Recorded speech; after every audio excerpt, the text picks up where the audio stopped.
Many of our strategic decisions in chess come from the nuances of pawn structure. While the least valuable piece individually, the pawn is arguably the most important element of evaluating chess positions, because structure is what gives dynamic potential to all the other pieces. I'll begin by teaching some of the pros and cons of various pawn formations, and then we'll see how they can be applied to strategic thinking. In this position, black's f-pawns are doubled. The f6 and f7 pawns are on the same rank. That's called doubled pawns. If this were a middle game position, and black were castled kingside, then the doubled pawns would be a hazard to king safety, because of the open g-file and weak h6 square. In an endgame, white might be able to slip in and attack the unsupportable h-pawn. If the f6 pawn, on the other hand, were on g7, there'd be no way for white to penetrate. One way of forcing this type of structural weakness in your opponent's position can be seen here. Take a look. It's white to move here. Do you see a way to force the weakening of black's pawn structure? Here, the bishop on g5 pins the knight on f6. You can attack the pinned piece with knight d5. There's no way for black to prevent knight takes f6, g takes f6, after which the king will be a little less safe and the f-pawn's doubled. The bishop for knight trade is going to happen. White just has to decide how.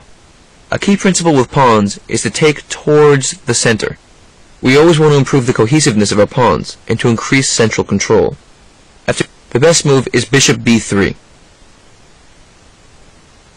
Notice also now white's rook is opened up along the a-file, and white's central control is strong. This particular example of doubled pawns, the b2 and b3 pawns for white, is not much of a weakness. Now, on the other hand, if white had played c takes b3, things would be different. Suddenly the d4 square is wide open. It's a big weakness. It's an outpost for black pieces. It can't be defended by a white pawn. Going back, if white had, say, castled here, and allowed knight takes c4, d takes c4, he also would have been forced to take away from the center.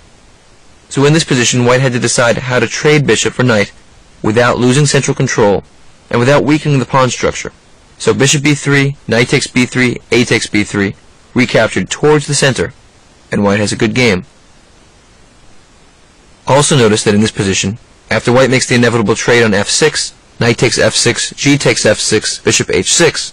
While both white and black have doubled pawns, white's position is much better, because black's doubled pawns weaken his king, and white's doubled pawns weaken nothing.